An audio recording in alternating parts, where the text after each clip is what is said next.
Hello everyone, today we are going to study about Duruzio. It is important for net exam and now we will start. Uh, uh, Henry Louis Vivant Duruzio, 1809 to 1831. His life is very short, means he alive only 23 years, but he has achieved lot of things.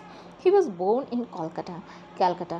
ये कैलकाटा में जन्म लिए, ठीक है. उस समय कैलकाटा को कलकत्ता कहा जाता है, आज के डेट में कोलकाता भी बोलते हैं. To an Indo Portuguese father, इनके फादर जो थे वो इंडियन थे, 40% इंडियन थे और 60% पुर्तगाली थे. तो इंडो पोर्चुगीज फादर थे इनके, और इनकी मदर इंग्लिश थी. इंग्लिश कहने का मतलब कि वे ब्रिटिश से थी. A brilliant student and David डरमुल्ला Academy, he became a teacher at Hindu College, and very soon, means at the age of 17, he became teacher of Hindu College. He inspired the young Bengal movement, fostering radical thinking and rationalism. His language was primarily English. इनका language जो था वो English था. ये inspired थे young Bengal movement से and wrote poem romantic sensibility inspired by Byron and सेली. और इन्होंने जितने भी पोएम लिखे हैं वो सारे पोएम इनके ये इंस्पायर्ड थे बायरन से और सेली से, पीबी सेली, जिसको पर्सी बाई शेली भी बोलते हैं. Road his first poem on the beauty of Ganges. इनका पहला पोएम गैंजेस की ब्यूटी पे था, which was published in Indian gadget, जो इंडियन गैजेट से पब्लिश्ड हुआ था. ये एक पत्रकार था, इंडियन गैजेट, इसी से पब्लिश्ड हुआ. Where he often contributed as an East Indian, also served as the assistant editor under the John Grant. वहाँ पे ये assistant editor के रूप में जॉन ग्रांट के अंदर काम करते थे. He also founded his own newspaper, और afterwards he has also found his अपना न्यूज़पेपर इन्होंने निकाला जो कैलकाटा लिटरेरी गैजेट के नाम से जाना गया. He also contributed to the Bengal Annual and Kaleidoscope. उसके बाद इन्होंने इनका कंट्रीब्यूशन बंगाल एनुअल और कैलिडोस्कोप में भी रहा. Soon after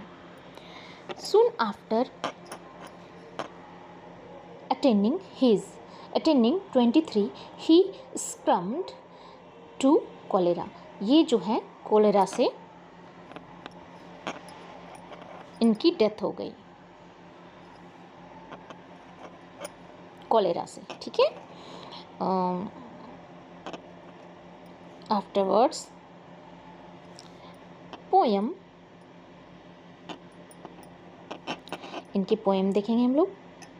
poem 1827 debut work, इनका जो पोएम था वो 1827 में छपा था. द फ़कीर ऑफ जंगीरा अ मटेरियल, ये एक मेट्रिकल टेल था.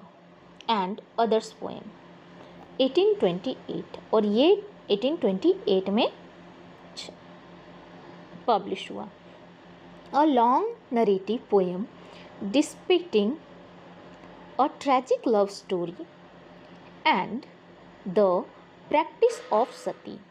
मीन्स ये तो एक लॉन्ग नरेटिव पोएम था, डिस्पिक्टिंग ट्रेजिक लव स्टोरी था, और क्या था, practice of sati. Practice of sati मतलब होता है कि उस टाइम पे बहुत ज़्यादा सती प्रथा चलता था. सती प्रथा कहने का मतलब कि जिनके हस्बैंड मर जाते थे उस औरत को भांग धतूरा खिला के उनके हस्बैंड के साथ ही, उसके पति के साथ ही उसको जला दिया जाता था. फीचरिंग नलिनी। नलिनी जो है वो एक विडो है और यंग विडो फोर्स्ड इनटू सती। इनको भी सती के लिए फोर्स्ड किया जा रहा था, मतलब इनको भी कहा जा रहा था कि आप, इनका पति मर गया तो इसको भी सती के लिए फोर्स किया जा रहा था कि इसको भी सती होना है। हर लव एंड द फकीर, और इसका लवर जो था ये फकीर था। ठीक है, next, to India my native land. इसके बाद इनका एक और वर्क पब्लिश हुआ, वो टू इंडिया है जो माई नेटिव लैंड के बारे में है। और पेट्रियाटिक सोनेट, ये एक सोनेट है, और कैसा सोनेट है ये, पेट्रियाटिक सोनेट है। ठीक है, the heart of India, this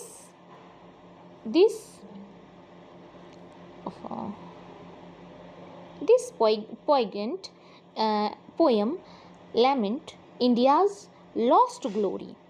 ये जो हार्ट ऑफ इंडिया है, इसमें बता पर्सोनिफाई द नेशन, नेशन को पर्सोनिफाई किया गया है। ओके, इसमें नेशन को पर्सोनिफाई किया गया है। ठीक है, इसमें नेशन को पर्सोनिफाई किया गया है, ये जो है आपका। ठीक है, as a ocean vibrant heart now lying silent and neglect waiting for hand to revive its music। It means यहाँ बोल रहा है कि इंडिया अपनी ग्लोरी खो चुका है, और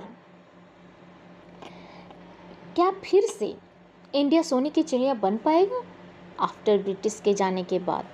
नेक्स्ट है आपका song of the Hindustani minstrel. ये song of the Hindustani minstrel जो है,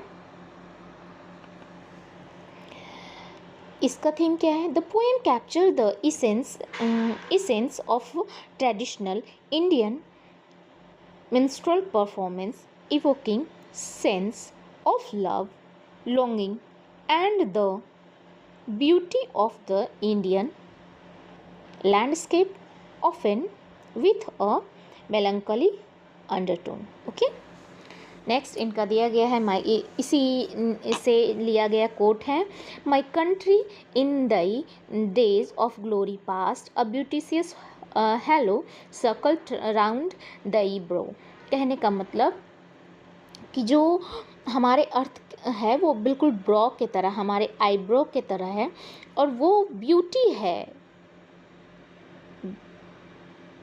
ब्यूटी के बारे में बता रहा है। Now it is finished and we will meet again with another topic. Another topic means another non-literature, non-Indian literature, and it will fruitful for you. So like, share and subscribe my channel. Thank you।